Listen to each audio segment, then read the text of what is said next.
darating na mga araw, baka kung wala pa yung fake news, alam ko maging mapanood. Ang giting ng Pasig. Okay, magsala ang sino? Matulog ka ulit.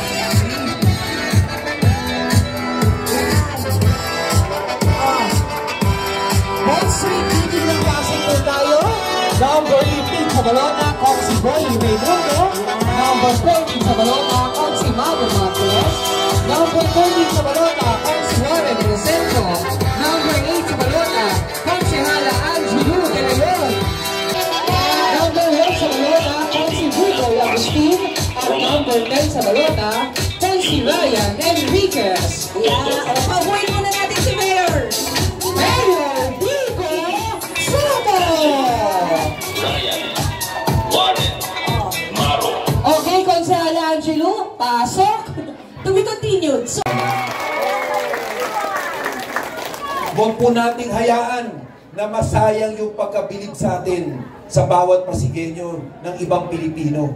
Pakita natin sa kanila, pag merong tao tumindig sa prinsipyo, magtrabaho ng mabuti, maging transparent sa lahat ng ginagawa niya, maging honest sa bawat mamamayan, at magbigay ng karangalan sa kanyang lungsod, ibibigay po natin sa kanya ang straight giting ng Pasig.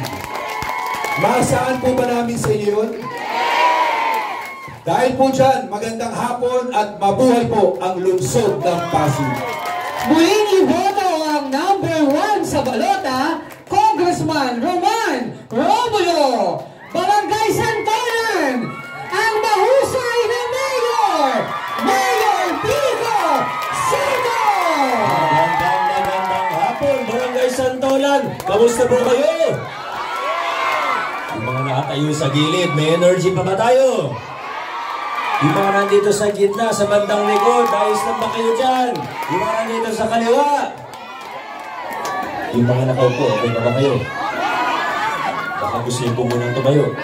Joke lang po. Alam ko naman kaya po kayo ang nakaupo dyan dahil maaga po kayo kanina. Kaya nasa VIP seats po kayo. Maraming salamat. Maraming salamat po sa inyong lahat. Grabe ang init ng inyong pagtanggap sa giting ng Pasig. Maraming salamat po. At totoo naman po na ang layo na ng narating natin bilang isang lungsod. Tama po ba? Susugan ko lang po ng konti yung nabanggit ni Congressman Roman. Kasi alam niyo po, noong 2018, nagdesisyon po ako at sa desisyon na ito, nagbago ang aking buhay. Nagdesisyon po ako na tumakbo para Mayor October 2018. 2 araw bago mag-deadline para sa filing ng Certificate of Candidacy. Nagdesisyon po ako dahil sa pag-iikot ko sa Distrito 1, konsel po ako ng District 1, at sa konting pag-iikot sa District 2 ng mga panahon na yun, naramdaman ko na naghahanap ang mga Pasigueño ng tunay na pagbabago.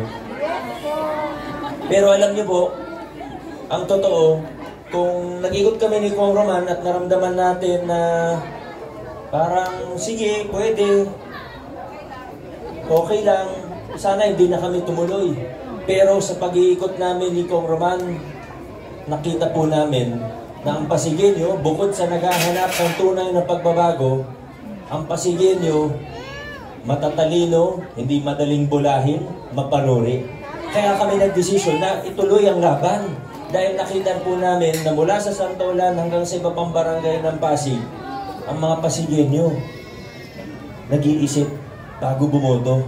Ang Pasigueño hindi mo kayang paikutin. Ang Pasigueño mula Santolan hanggang Binagbuhatan, ang Pasigueño mapanuri. Pasigueño matatalino bumoto. Kaya nung nakita po namin ito, sabi ito na yung tamang pagkakataon, ito na yung tamang panahon para ipaglaban ang pagbabago. Pero sana huwag nating kalimutan na ang pagbabago pwedeng maging maganda, pwedeng hindi maging maganda. Pwedeng maganda pero mababaw lang. Pinalitan yung pangalan ng politiko, pero yung sistema, yung kultura, yung politika, ganun pa rin. Posible po yun. Ayaw natin yun. Ang pinaglaban natin tunay, malalim na pagbabago. Higit sa lahat, pagbabago na maaari nating ipamana hanggang sa susunod na henerasyon ng mga Santoleño at Pasileño. At fast forward tayo, 2025 na po ngayon. Ang laki na ng mga napagtagumpayan po natin bilang isang lungsod.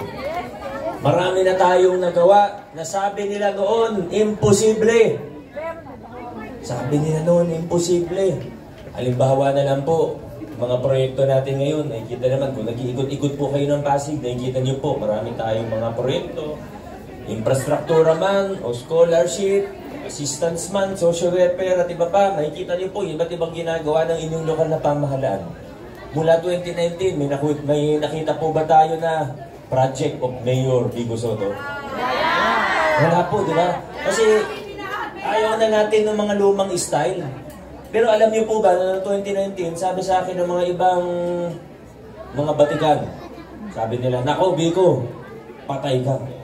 Kasi pag hindi ka naglagay ng pangalan, ng mukha mo, kahit letter B sana, sabi nila, pag hindi mo gawin yan, pag walang pangalan mo yung mga proyekto, naku, 2022, hindi ka naman nanalo, sabi nila sa akin.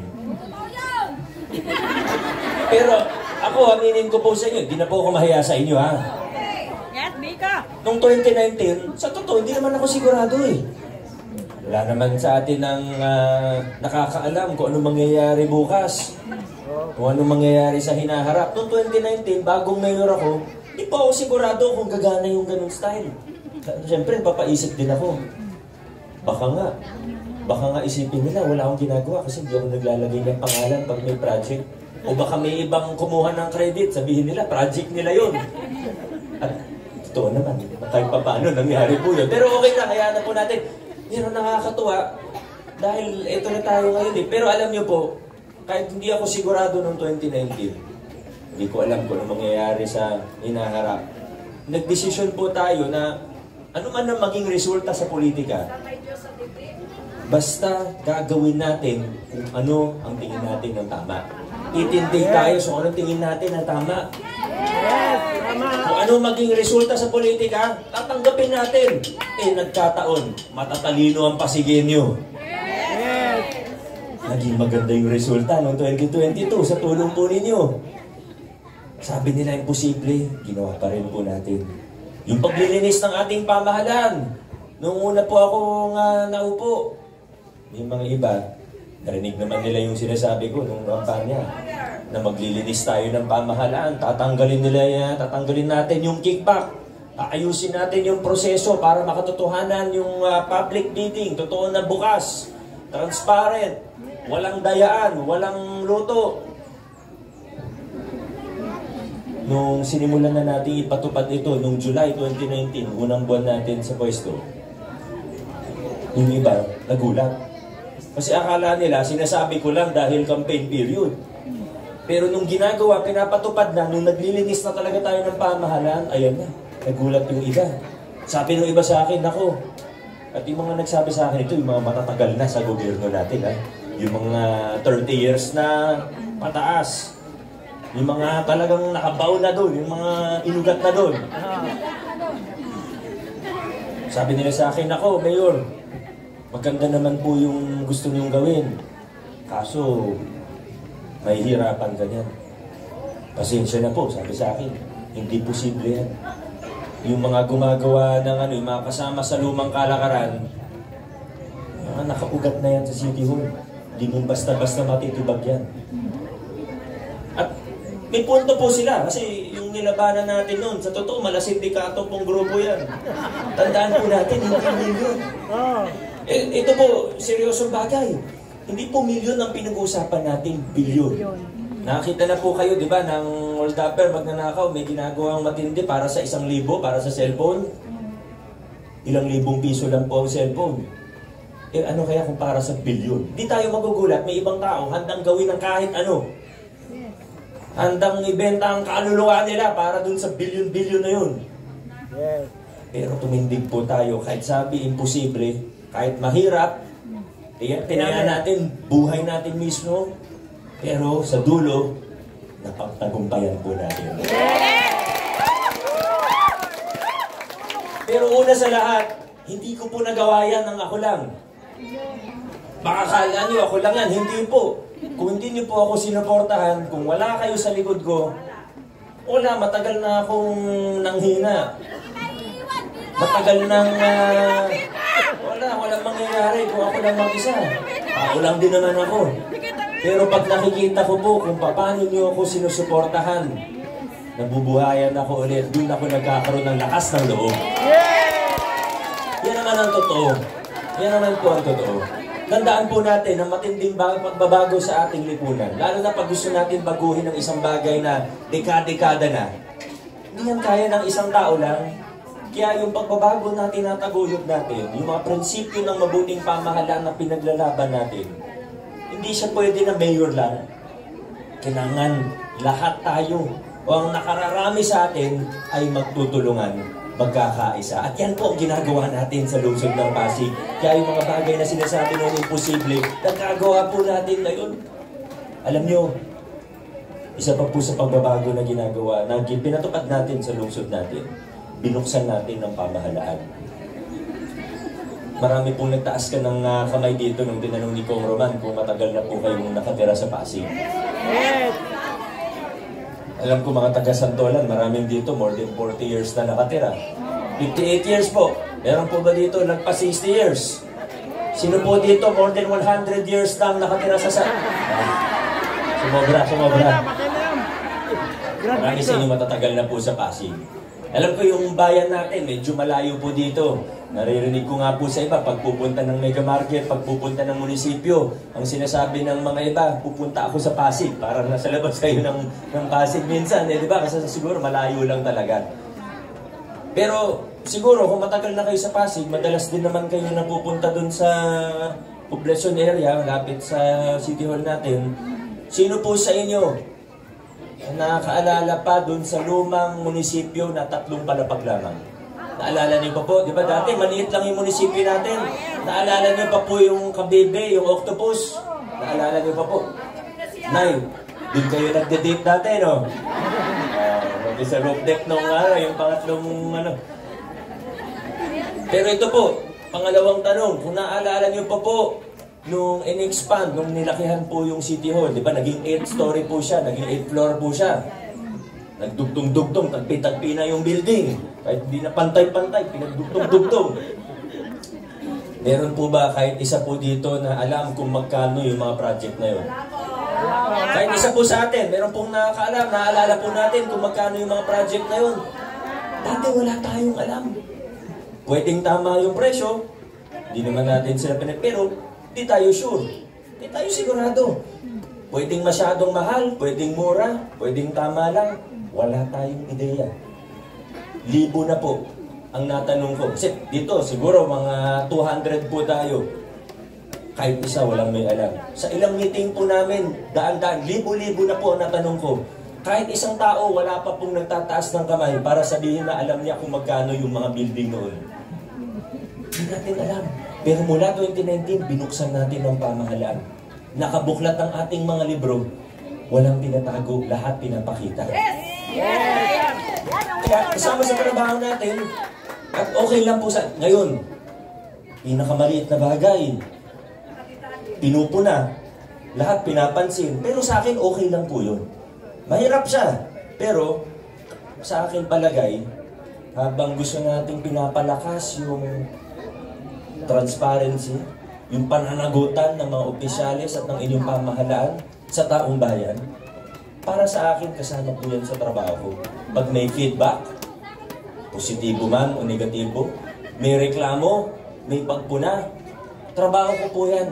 Kasama sa trabaho ko na pakinggan ng bawat isa. Kung anong komento, maganda o hindi, okay lang po yan. Ang hindi lang okay, pag hindi na totoo yung mga sinasabi at sinasadya na hindi totoo. Yung mga nagkakalat ng kasinungalingan, ng fake news, yun po yung hindi okay. Alam niyo, minsan natatawa na lang po ako.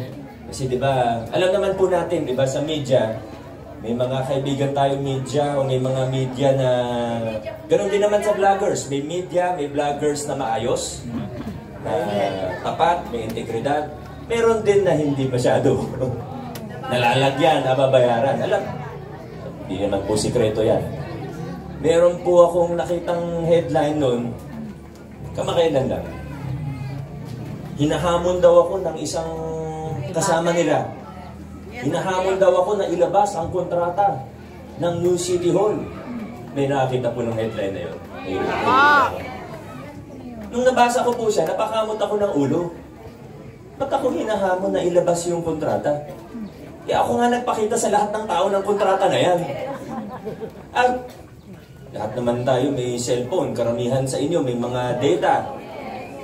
Pag sinerch nyo po sa Google, pangalan ng building na pinapagawa, lagyan nyo lang Pasig City, i-search nyo lang sa Google, contract, lalabas po yun sa website lang ng lungsod natin.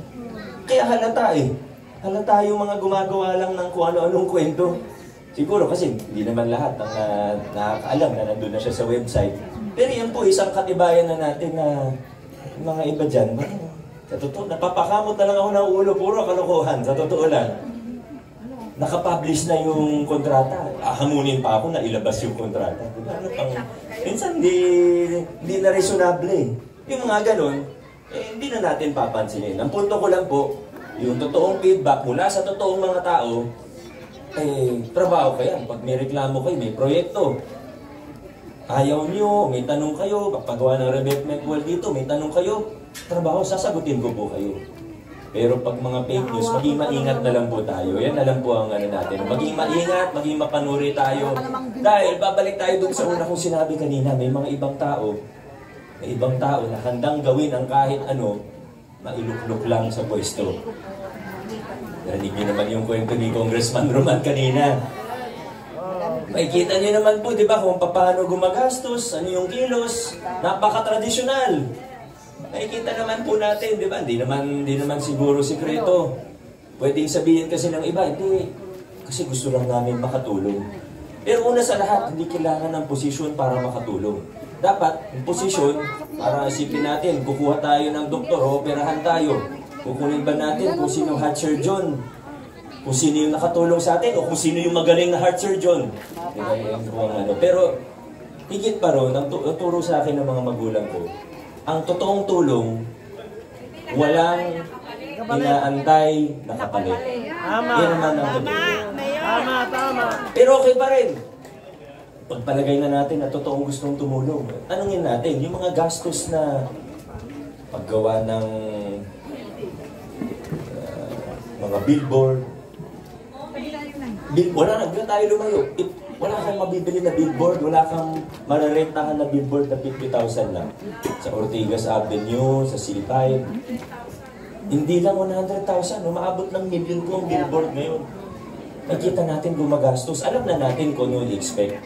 Pero ito nga po yung siklo na pinutol natin sa lungsod ng Pasig. Ito yung siklo na pinutol na natin. Yung malaking gastusan pag-eleksyon, na alam naman natin kung anong i-expect pagkatapos ng eleksyon, kung sila ang papalarin. Ito hindi naman sa Pasig lang, di ba? Nakita na po natin ito, lumang tugtugin na po ito. Hindi nga lang sa Pilipinas, kahit punta kayo sa ibang mahirap na bansa, siklo po ito, masamang siklo. Kasama sa masamang siklo na yun, pag nailuluklok, alam naman natin, pag namumuhunan ng isang negosyante, anong ibig sabihin nun. Pero tayo sa Pasig, ang magandang balita, naputol na natin itong siklo na ito ng korupsyon at kahirapan. Tinataguyod na natin ngayon ang mga prinsipyo ng mabuting pamamahala. Kaya yung mga nabanggit kanina ng ating tatlong nakaupong konsehal, pati ni Congressman Roman, at lalo na yung mga nabanggit kanina ni Vice Mayor Dodot, yung pag-expand ng local senior pension natin. Yes, Mayor! Yung taon-taon na tumataas yung bilang ng scholar natin. Meron pa tayo ngayon na Pag-asa Scholarship Program. Yung iba't ibang ginagawa ng pamahalaan, pati yung social pension para sa mga bedridden na PWD na nagsisimula na rin po ngayong taon. Itong mga bagay na ito yung masasabi nating bunga ng mga pinaglaban at pinaghirapan natin na pagbabago sa ating lungsod. Ito na po tayo. Nasa yugto na po tayo na ramdam, kita na po natin ng bunga ng pinaghirapan at pinaglaban natin. Hindi naging madali, pero ito na po tayo. Hindi pa po perpekto, wala naman pong perpektong pamahalaan kahit saan sa mundo. Pero siguro masasabi natin na dito sa lungsod ng Pasig, tayo po'y nasa tamang direksyon. At kung tayo po ay nasa tamang direksyon, dapat ipagpatuloy natin, paigtingin pa natin kung anong nasimulan na natin. Ito na nga tayo, nasa yugto na tayo na sa pagpapalawak, sa expansion ng mga programa natin. Ito na po tayo. Noong 2019, marami rin naman tayong nagawa na pagtagumpayan. Inabutan tayo ng pandemya. Pero pandemya, nagtrabaho tayo, di po ba?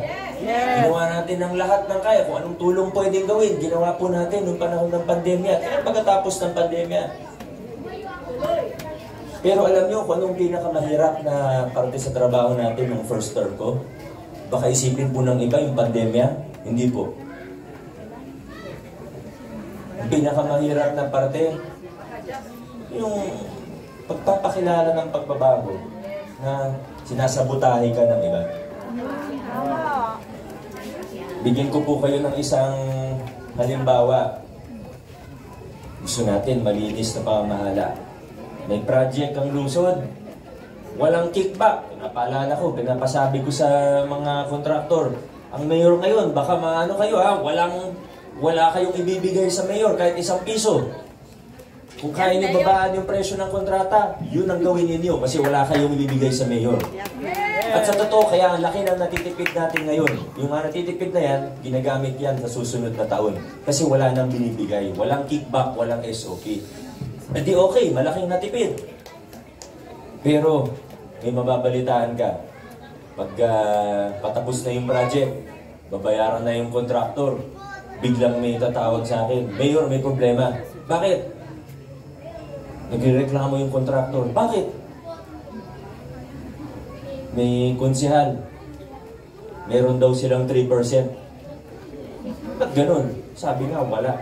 O syempre, hanapin mo, susubukan mo yung trap, pero hindi naman natutuloy. Lalo na panahon ng pandemic, ang hirap. Swerte lang nila, hindi sila na-entrap. Pero yan po yung mga nangyayari nun. Gusto natin maayos pa ang mahala. May konsehal na maglalakad ng pogo. Iba-iba pa. Hindi naman sa paninira, pero dito talaga tayo nahirapan nung unang term. Kung sabihin natin, sa kabila, may mga kaibigan din naman tayo. Pati sa mga independente, may mga kaibigan tayo sa kanila. Pero baka hindi natin sila kayang makatrabaho. Marunong tayo makisama. Ako marunong ako makisama. Kahit nung konsehal ako, nakita niyo naman po, ako lang mag-isa na independent. Pero nakipagtrabaho ako sa lahat. Pero ang hirap po, pag hindi natin kapareho ng prinsipyo. Pwedeng mabait naman. Pag nagkita tayo sa labas, pag nagkasalubong kami, okay lang, kwentuhan, biruan. Okay lang, magkaibigan kami. Pero pagdating sa trabaho, medyo mahirap po. Hindi natin sila kayang makatrabaho. Dahil nagkakabanggaan pagdating sa ating direksyon, pagdating sa prinsipyo. Gusto natin maayos sa pamamahala, gusto natin makabagong politika, pero may iba hindi talaga matalikuran na yung mga lumang kalakaran. Gusto ng pira. Sa kasamaang palad po. Pasensya na kung medyo seryoso na po ang aking mga sinasabi. Pero napaka-importante ko po, napaka-importante po na ipaparating ko po ang mga bagay na ito sa inyo. Kaya buti na lang, noong 2022, binigyan niyo po ako ng mga kasama, mga kasangga. Kasi yung binabangga natin dito, yun nga po, bilin yung pinag-uusapan eh. Pero mas madali po, mas kaya, mas malakas ang ating puwersa kung magkakasama tayo, kasangga natin, opo, congressman, pero higit sa congressman, vice mayor, hanggang mga konsihal. 2022, nagkaroon tayo ng congressman. Okay na po, di ba? Kahit di ko nabanggitin, Roman Romulo, ating congressman. Pero 2022, binigyan niyo ako ng matibay na vice mayor. Una, pumapasok. Hindi pala absent. Sobrang professional. 8 a.m. meeting, 7:59, nandun na po siya. Ganun na professional, vice mayor doon. Pero higit pa rito, tapat, maayos. kapareho natin ang prinsipyo. Si Vice Mayor Dodot Jaworski po. Yung kasama nating 3 konsehal na papasok na sa ikalawang termino nila, totoo rin nagtrabaho. Si Konsehal Maro, siya po yung tumulong sa atin para bumaba yung mga binabayaran ng mga market vendor, yung TODA. Alam niyo po, wala nang binabayaran na prangkisa yung TODA ngayon. Yung maliliit na sari-sari store, kung hanggang 250,000 lang ang kita sa isang taon, yung business permit nila, libre na rin. Opo. Ang tumulong sa atin dyan para mabuo ang mga ordinansa na ito, si Councilor Maro Martinez. Hindi po siya yung pumatay kay Delilah. Isa tayo sa unang nagpatupad ng solo parent ordinance, yung allowance. Ayun. Nagawa ko po yan sa tulong ni Councilor Angelo De Leon. Yes. Yung electrification, di ba dati, minsan nahihirapan tayo sa pagpapakabit ng kuryente. Yes. Pero sa tulong ni Konsehal Buboy, kahit medyo may problema pa sa lupa, gusto natin legal, ligtas ang linya ng Meralco. Buboy Agustin ang tumulong sa atin dyan. At ngayon naman, meron tayong 3 bagong kasama. Narinig niyo na naman po silang magsalita. Unahin ko na po yung number 10 sa ating mga balota. Ano pong pangalan niya? Ryan! Sabihin niyo po ano? Bakit? Bakit? Itong si Councilor Ryan. Sa totoo, pang national na yung pwesto nito. Naging undersecretary na chairman ng National Youth Commission. Pero nung nag-usap kami, bago ng filing, sabi niya gusto niyang mas makatulong sa lungsod kung saan siya nakatira. Taga-Dilapas lang po siya. Thank you. Magiging malaking asset, magiging malaking tulong po ito sa atin, sa konseho. Ito po si Councilor Ryan Enriquez. Sabihin niyo, bakit? Bakit? Magaling kasi.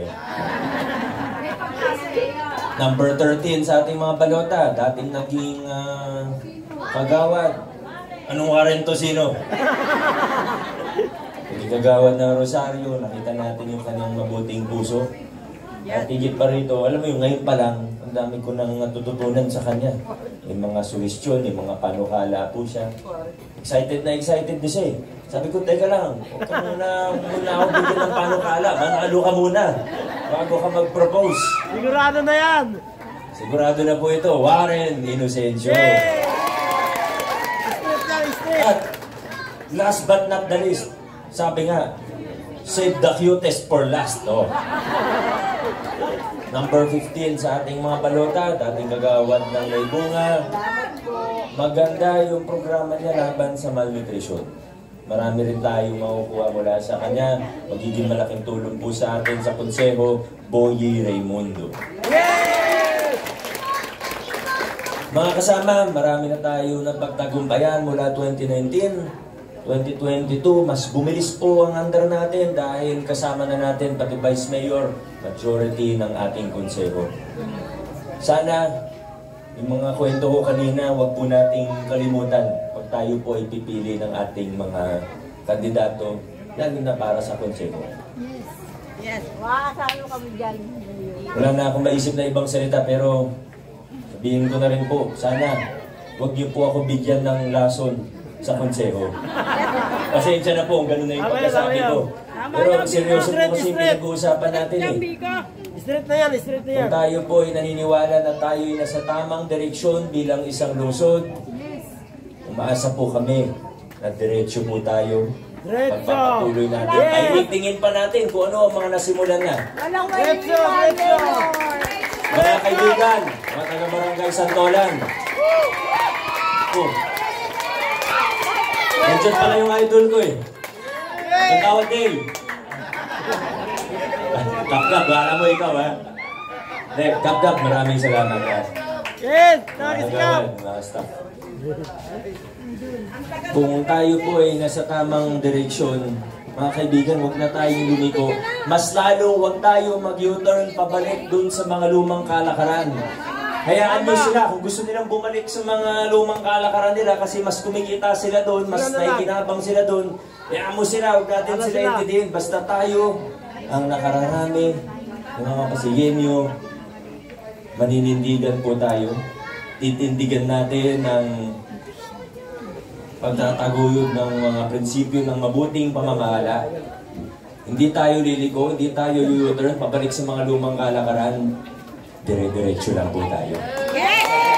Barangay Santolan, maraming salamat. Dire-diretso po tayo ngayong 2025. God bless Pasig City. Muli iboto ang number 4 sa balota, Mayor Vico Soto. Barangay Santolan, Bone Street po tayo sa giting ng Pasig. Muling iboto ang number 1 sa balota, Councilor Buboy Agustin. Muling iboto ang number 8 sa balota, Konsehala Angelou De Leon. Ating iboto ang number 10 sa balota, Consi Ryan Enriquez. Ating iboto ang number 13 sa balota, Consi Warren Inocencio. Muling iboto ang number 14 sa balota, Consi Mario Martinez. Ating iboto ang number 15 sa balota, Consi Boy Raimundo. 143 ang number 1 sa balota, Congressman Roman Romulo. Ang number 4 sa balota, Mayor Vico Soto. Ang number 3 sa balota, Vice Mayor Dodon Jaworski. Bell Straight, Giting ng Pasig. Ang giting ng Pasig.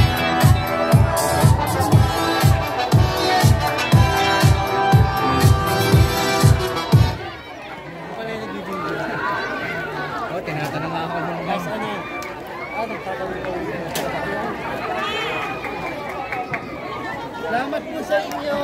Thank you po.